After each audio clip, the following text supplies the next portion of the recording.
Today's readings are about talking, fruit, making judgments, and hypocrites. The readings made me think about 3 olive trees that I planted about 11 years ago. One was a California Queen, which produces a huge olive. One was a Manzanillo, which produces an average-sized olive. And the third, a Kalamata. To my delight, the California Queen tree grew rapidly and quickly outstripped the other 2 trees, which not only grew more slowly, but for some reason kept getting attacked by the kangaroos. I wasn't too upset about the other 2 trees, as the California Queen, I presumed, would soon be giving me a beautiful crop of 13-gram olives. I remember at the time having judged the planting a great success.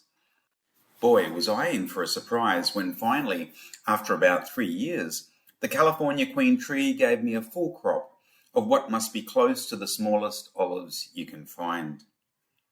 Brothers and sisters, the first reading ends with the words, "Do not praise a man before he has spoken, since this is the test of men." As the test of a man is in his conversation, so the test of a fruit tree is in its fruit.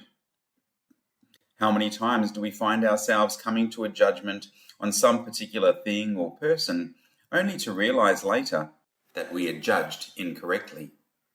Yet every day we are called to make decisions with the appropriate judgments on what to think, say, and do. As we're taught in primary school, right judgment is one of the gifts of the Holy Spirit that we receive at confirmation. And so making judgments is something that we must do to discern between right and wrong and good and bad. But a problem can arise when we make judgments that are rash or ill-conceived. Then those same wrong judgments can be the cause of calumny, division, or in the worst case, even war. Jesus' instruction in today's gospel, brothers and sisters, is very much aimed at avoiding such outcomes. Jesus says, "Hypocrite, take the plank out of your own eye first, and then you will see clearly enough to take out the splinter that is in your brother's eye."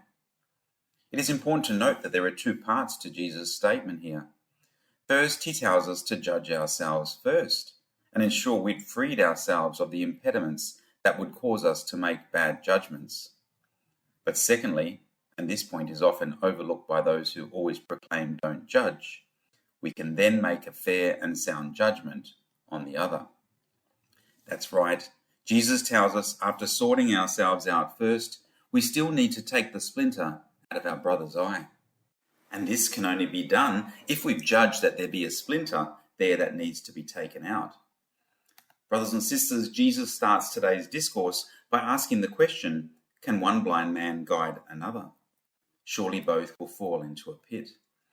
If we ourselves are not seeing clearly because of a plank in our eyes, then we're unlikely to be in a position to safely remove the splinter from the eyes of others. So how do we go about taking the plank out of our own eyes?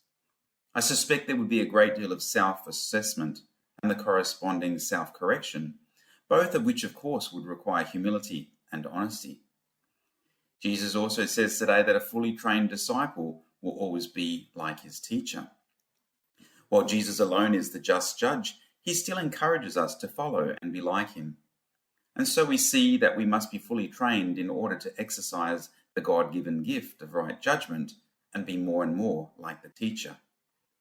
How do we do this? Firstly, by becoming more and more like him, who is meek and humble of heart. And of course, secondly, by doing whatever he tells us. And how can we know what that is? By reading his words in the gospel, by reading the exhortations of his followers, Paul and Peter, John and James, and then by the church who follow those same men in his name. And then, having understood all of his words, applying them to our lives. So the key takeaway for today's readings, brothers and sisters, is that we need to get ourselves right first, and then we can be in a place where we can guide others aright. When we get our life in order, then we will bear holy fruit. Leading into the Lenten period, let us focus on prayer, sacrifice, and acts of charity, so that we may develop meekness and humbleness of heart. Then what flows out from us will be goodness, kindness, love, and a right judgment that will make the world a better place for us all to live in.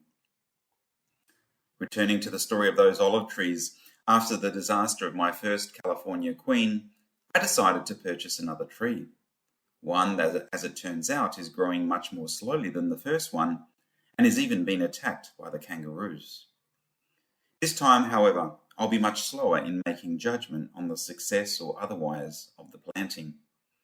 I'll wait until I can see clearly the fruit that it will produce. Making right judgments, brothers and sisters, sometimes takes a lot more time than we would like.